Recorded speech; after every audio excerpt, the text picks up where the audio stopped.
আমি আজকে এখানে আসছি আমার ভাইয়ের হত্যার বিচার চাইতে।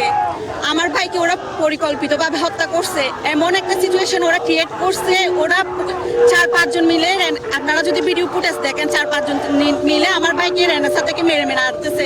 ওরা এমন পরিস্থিতি সৃষ্টি করছে, এটাকে ওরা গণপিটুনি বলে চালিয়ে দিতে চাইতেছে খুনিরা বাঁচার জন্য। আমার ভাইয়ের হত্যাকে গণপিটুনি বা জনগণের সাথে সালমানের মৃত্যু বলে চালিয়ে দিতে চাইতেছে। এটা পুরাটাই প্রি প্ল্যান। আমার ভাইকে কল করে নিয়ে গিয়ে আমার ভাইকে ওই নির্মমভাবে মৃত্যু দিছে। এরকম মৃত্যু আল্লাহ কাউকে না দিক। তাকে একবার রেনেসার নিচে একবার মারা হয়েছে এবং সেখান থেকে ফিশারি কার্ড নিয়ে তাকে আবার নির্মমভাবে হত্যা করা হয়েছে। এটাকে আমরা মত বলছি এবং পরিকল্পিতভাবে হত্যা বলছি। সালমান ভাইকে চিকিৎসা নিতেও বাধা দেয়। রিসেন্টলি যে ভিডিওটা প্রকাশ হয়েছে সেখানে দেখতে পাচ্ছি 7-8 জন মিলে সালমান ভাইকে পুলিশের সালমান এবং রাশেদ দুই ঘনিষ্ঠ বন্ধু।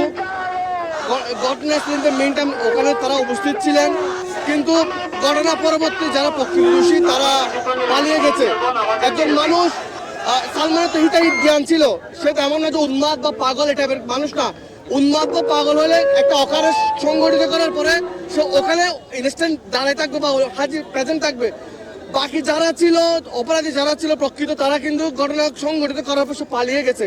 কিন্তু সালমান ইনস্ট্যান্ট নিজে নির্দোষ ছিল বিদায়, নিরপরাধ ছিল বিদায় সালমান ওখানে ইনস্ট্যান্ট দাঁড়িয়েছিল বা তাকে চিকিৎসার জন্য বা বিভিন্ন হেল্প করার জন্য সে ওখানে প্রেজেন্ট ছিল।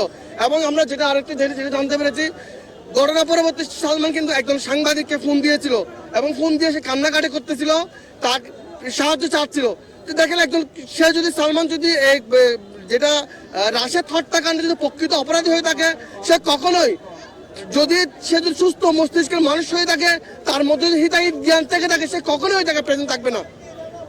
দ্যাট মিনস কি দাঁড়ায়, সালমানের সাথে যে ন্যাক্কারজনক ঘটনাটি ঘটেছে রাশেদ হত্যা পরবর্তী, এটা একটা প্রি প্ল্যান, এটা একটা পূর্ব পরিকল্পিত। আমরা সালমানের এই হত্যাকাণ্ডের পিছনে যারা জড়িত, শুধুমাত্র এটা কোনো হঠাৎ করে সাডেন প্রভোকেশন নয়, আইনের ভাষায় সাডেন প্রভোকেশন নয়, এটা সুপরিকল্পিত। তাকে প্রথম দফায়, দ্বিতীয় দফায় রেনেসাতে, এরপরে গিয়ে বরফ কলে নিয়ে গিয়ে বুকের হাড্ডি সহ পাঁচশ একেবারে ভেঙে ফেলা হয়েছে। পরবর্তী সে রক্তবন্দি করেছে। জীবনের মূল্য কেউ ফেরত দিতে পারবে না। এইটার যে ঘটনা, সেই ঘটনাকে একেবারে কেন্দ্র করে আমাদের যে পুলিশি কার্যক্রম অলরেডি কিন্তু আমরা কাজ করছিলাম। এই যে আমরা এখানে আসছি, আমরা আমাদের ভাইদের যে দুঃখ শুনতে আসছি, আমরা দুঃখ শুনছি। আমাদের কাজে কিন্তু একটু ইয়ে হয়ে গেছে, দেরি না এটা আমাকে কথা বলতে দেন। আপনি মধ্যখানে কথা বলে তাহলে আপনি বলেন ভাই, নেন আপনি বলেন। তাহলে আমার ভাই, আপনারা যারা বলছেন, আমরা খুবই আন্তরিকভাবে এটা শুনছি। আপনারা আপনাদের যে অভিযোগটা আছে এটা নিয়ে থানায় চলে আসেন। আমরা অলরেডি এটা নিয়ে কাজ করতেছি।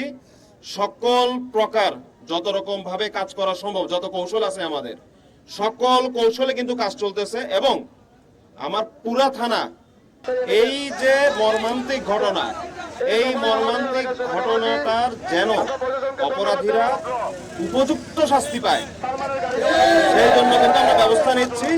এখন আমাদের সাধারণ যারা মানুষ আছেন, আমাদের অন্যান্য ভাইয়েরা অনেকেই দূর দূরান্ত থেকে আসছেন। আমরা জানি যে এটা একটা পর্যটন এলাকা, আমরা আমাদের পর্যটন ব্যবসাটাকেও কিন্তু টিকিয়ে রাখবো সবাই মিলে। এটা আমাদের রুটি রুজির পথ, আমাদের এই কক্সবাজারের সুনাম, সবকিছু আমরা যারা ভাইয়েরা আছে এখানে, সকল ভাইয়েরা মিলেমিশে আমরা সহযোগিতা করে এখন রাস্তাটা আমরা ক্লিয়ার করে দিব। আর সবাই অভিযোগটা নিয়ে একটু থানায় চলে আসেন। আমরা অবশ্যই একেবারে আন্তরিকতার সাথে এবং দ্রুততম সময়ে বিচার নিশ্চিত করার জন্য যা যা করা প্রয়োজন আমরা অবশ্যই করব।